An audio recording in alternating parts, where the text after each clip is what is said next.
I hit the 3. Hitting the 3. I know how to do the buttons. And a 1, 2, 3.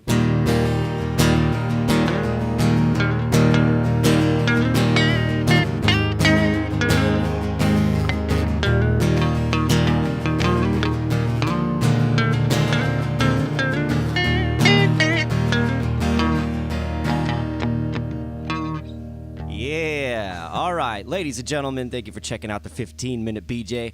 I'm BJ, and today I am joined by the lovely, the talented, the illustrious, the sexy Robin Whitehouse. Hi. I really need to get like a clap track or something. Maybe I can have you help me out with that. we gotta have like a button where I just push it and people clap you or boo you in. I can help you out with the boot track. Hell yeah, boo! Make lots of use of that one. I'll just talk and people will boo me. Well, yes, this is an exciting episode because I've been waiting a very long time to have you down here. My friend Robin lives in another town called Santa Cruz, which is where? Tell people. It's in Siberia where there's lots of communism and Lots of wolves. Lots of wolves. It's south of San Francisco Bay Area. Oh, so how do you like it up there? Is it more relaxed than... Because you grew up here in San Diego, correct? I grew up here. I spent 25 years here in San Diego. Maybe grew up is the wrong word. I still have He got old here in San Diego. I lived in the same room for 20 years, and then I moved to Santa Cruz to the same room that I'm still living in 5 years ago. And it's different. It's not hugely different, but I like it there. I do notice their burritos aren't quite as good as the ones down here. No, they're terrible. Like it's offensive. The last time I went up to visit you and we ate burritos, you remember I was laughing at the guy for serving it with a fork and knife, and I was like, what the fuck is this? You don't eat this with a fork and knife. You guys have no idea what you're doing. Yeah. And then I tried to eat it, and it just turned to goop in my hands. I was like, I guess I'll use a fork and knife. And I know maybe it's sacrilegious, but I love bean and cheese burritos. That's my number one go-to Mexican food. I'm sure the feeling is mutual. And I will judge a place based on how they do bean and cheese burritos, and it's not that hard to do. Like refried beans, cheese, tortilla, but somehow they can't do that in Northern California. We gotta use black pinto beans. These black whole beans and they put wheat salsa tortillas fresca in it, and so I pick up my bean and cheese burrito, and it's way too huge for starters, and then it starts peeing out the bottom, and I've got all this water in my lap, and I'm like, what do I do? What is the point here? Am I supposed to enjoy this? No, absolutely not. They're supposed to make you miss home. That's what burritos outside of San Diego are for, is to make San Diegans go home. And that's why I'm here. That is the only reason I'm here. I mean, you're great and all, but I need a bean and cheese burrito. Do yourself a favor and turn up track 2. Okay. Just a pubic hair. I think I'm a little bit louder than you still. I know I'll fix it in post, but I want to make sure people can hear you. Yeah. I'm louder now. Yeah, good. All right, we're back. Hi. So, yeah, other than burritos and living in Siberia, my friend Robin is a very, very talented musician / fucking technical whiz / just genius. What am I? I mean, I guess the politically correct term would be idiot savant, but well, just without the savant part, that pretty much covers idiot, it. Yeah. But he's a very, very smart idiot. No. So we got a lot to talk about, and I feel like we probably won't be able to contain this to one episode. So I just want to start with a quick introduction. So give the people a little rundown of the last 40 years of your life. 40 years of my life. Okay, so, it all started 40 years ago in 1971 when my parents had not yet met. And they were graduating high school, I think. And, Nice. this starts there. It's a Tarantino story. When I was in 6th grade, we had a stupid project where they're like, what do you want to do with your life? What do you want to be? And I think that's the most ridiculous question ever. Especially for a 6th grader. Especially for a 6th grader. What do you want to be? At lunch. But what I remember doing what I remember saying at that time was, I don't know, but I want to do something with music and computers. And about 10 years after that, I sort of realized, hey, I'm doing that. I was out of high school at that point because I had finally, 6 years after elementary school, 10 years after elementary school, I finally made it out of high school at 16th grade. And I just remember recapping on that and being like, I'm doing that. That's what I'm doing. Very exciting for me.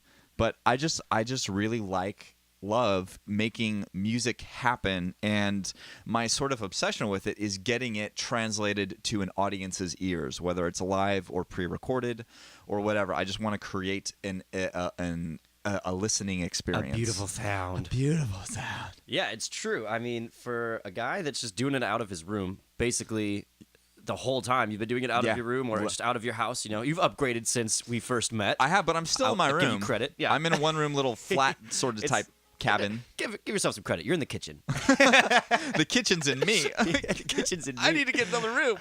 But you just always got the best sound from what I've ever heard anywhere. Oh, thank you. Even compared to some like mega produced CDs, you know, that I bought from bands on tour, I'm like, this guy really knows his stuff. And it's not just about having all the technical plugins and junk that, you know, people would assume go into making music sound good because that's how pop music is made. Plugins are music. You actually know your shit about, you know, not just the audio file itself, but how it's going to bounce down and translate and how it's going to affect the sound wave, or you know exactly how to tweak things. And it's always just brought a new level of a cleanness, which is what I always looked for in my music, because I just wanted to do, you know, an organic sounding, nothing too overly produced, just it sounds as if I sat in front of you and I played the guitar. Like you can hear me fart while I'm playing, you know? And it's it's a sound you don't get very many places. And here's, just not to diverge too much, but here's a place where you and I both come from, is that I was in 10th grade listening to Blink-182, and I was in 10th grade playing in Blink-182. Go figure. And I like, they were my favorite band. I wanted to be them. I wanted to be Tom DeLonge. I've been cured of my affliction since then, but I remember listening to it and going, God, how does it get from the genius that they are into my ears? What are the steps along the way? And what you said about Jeff Forrest, that's how it happens. And what you said with all the mixdown and everything is that my interest has encompassed not only just like the musical side of what happens, but how it gets from point A through B, C, D, all the way to my freaking ears. And, you know, what's this stupid piece of crap CD player I'm playing it on, and it still sounds good? Why is that? And what's the difference between, you know, my little home studio recording to a platinum selling, you know, CD? They're using the same stuff we are. How come it's different? Yeah. And that's been my obsession since, you know, about 2002. And this is now 2017. So it's been 15 years since I've started thinking about this stuff. I think the term is audiophile. I think that's what you are. You're an audiophile. Not like audiophile with an F, but audiophile with a PH. Kind of like the audiophile you wouldn't want hanging around your audio elementary school, you know? You just get so many good sounds. Even out of like a live recording, it's impressive. Yeah. You can do full bands live. You could do choirs live. You do junior theater. So I know you pull like live recordings of the kids doing their singing and stuff. Yeah, I haven't done that in a while, but that's fun. And it just points towards my obsession with trying to capture the moment and translate that into something people can experience. And I think it's the obsession with wanting to make that experience happen that has helped me learn the technical skills along the way to like make it clear in my head, how does this actually happen? And I can picture the whole thing, or at least at whatever stage in time that I'm able to do whatever I am at that time. I'm like picturing the whole thing in my head, like, okay, the kids are singing on stage, and then here's all the technical things between that and getting it to the ears. And so I'm like, you know, when we're in the studio recording, I'm thinking not only like, oh, these mics are going to sound good if I put them here, but I'm thinking like, how am I going to mix this down? What plugins do I have available that are going to interact with this way in order to get this result that we want to achieve? And just so you guys know how talented this man is, he not only runs a sound for junior theater when he's in San Diego, he also runs it when he's in Santa Cruz, which is impressive because San Diego and Santa Cruz are very, very far apart, and he's basically running this all through his computer, or he's helping somebody else via phone, just telling them, okay, this is what you're looking at, this is what you need to do, this is what you see. And I mean, it's just impressive. You don't even need to be looking at what they're looking at. You can just be walking around, taking a dump or something, walking around and taking a dump, and you'll be. But I can also look at what they're looking at, which is that's probably one of my proudest experiments is being able to do sound design for a musical theater production from 500 miles away. I have a listening array, a visual array, and a talkback array, so that I can be in full communication with people, but then I can also control all the elements, the computers and the mixer and blah, blah, blah from far away. So it's like I can do my job remotely. And it's funny because you'd think, oh, I'm so limited because I'm not physically there. But actually, I can do more. I'm more effective you as just a can't job. smack the kids, that's all. I can't smack the kids, and that is probably... Although if you start getting into robotics, I think what we could do is wire up some like swinging arm mechanism that just smacks them in the back of the head remotely. Every time they fuck up, you just boop. Because smacking children is really the most rewarding part of doing sound in theater. It is. It really and is. They don't pay you enough, so you got to get it in smacks. Yeah, I mean, I do it for free. These are all just as long jokes. as I can We smack get them. paid to smack the kids. No. I'm doing it for free. Shut up, phone. Yeah. Not yours, mine. Don't worry about it. Yours can go off as much as you want. You're a guest. All right. My phone needs to be. I'm turning it back on. Yeah, turn it up all the way. Yeah. Ooh, Windows 10. Yeah, we're running the finest here. Let me wake that up for you. So we're getting to the end of the episode here, but before we do, I also want to touch in on, the music side of you, because not only are you a technical genius and a recording whiz, but you're a very, very talented musician. I've seen you play more instruments than I can name, and it's very impressive. What was that instrument? It was like from the 17th century when you took me to UC Santa Cruz. Oh, the harpsichord. Into their music apartment. Yeah. In their music apartment. We went to the music department, and he has like keys and codes to rooms that only teachers have that have these rad musical instruments. Was it actually from the 17th century, or was it just designed that way? That one was a copy of a 17th century instrument, but it sounds pretty close. For a harpsichord, it sounds pretty close. Yeah. But yeah, he goes in and plays these 17th century redesigned instruments and takes requests. That was the best part of it. When we were sitting there and I was filming you, I said, "Play Blink 182," and then you played me "Damn It" on a harpsichord. That was beautiful. Yeah. That I think that there turns the song into the name of the song into "God Damn It." God damn it! Why would you do that? I play versions of "God Damn It" all the time. Don't worry. But yeah, so I have you actually.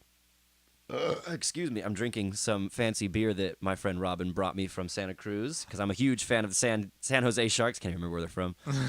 They have their own beer now. It's called Chum. So I'm just burping Chum all over this microphone tonight. It was exciting for me. It was like the third or fourth time I've like purchased alcohol, and they were like, "Okay, ID," and I was like, "Oh yeah, I gotta pull that out. That's right." Yeah. This For those cool. of you, Robin is the coolest, craziest person. You would think he's probably under the influence of something all the time, but in actuality, he doesn't do anything except for breathe oxygen, and that gets him. That gets him right at the same level the rest of us aim to achieve. I don't know what my problem is.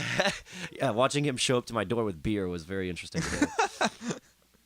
But anyway, we're going to play a little bit of music. I've got him playing my Squire 51, which is the electric guitar. I like this guitar. So it's got a little bit of a different sound, and I'm playing the Martin acoustic, so we're going to do a little jamming and sign off for this episode of the 15-Minute BJ, although I'm sure we're going to bring you down from Santa Cruz again and have you make another episode with me. Hell yeah, I'll be right back. The fans are already clamoring, so we're gonna give them what they want. But right now, we're gonna sign off with a little bit of music, and we'll play you some music in the key of G. Ooh. And then we're gonna have Robin just bust a lead over here.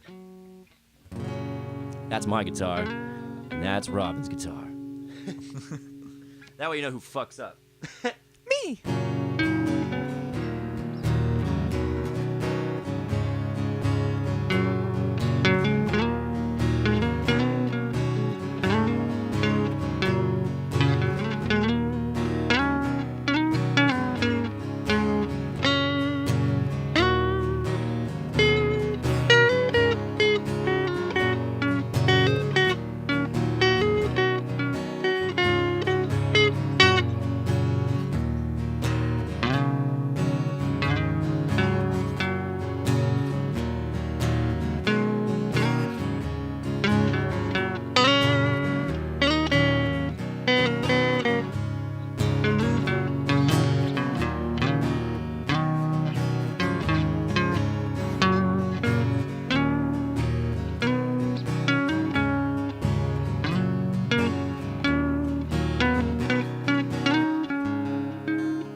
Very nice.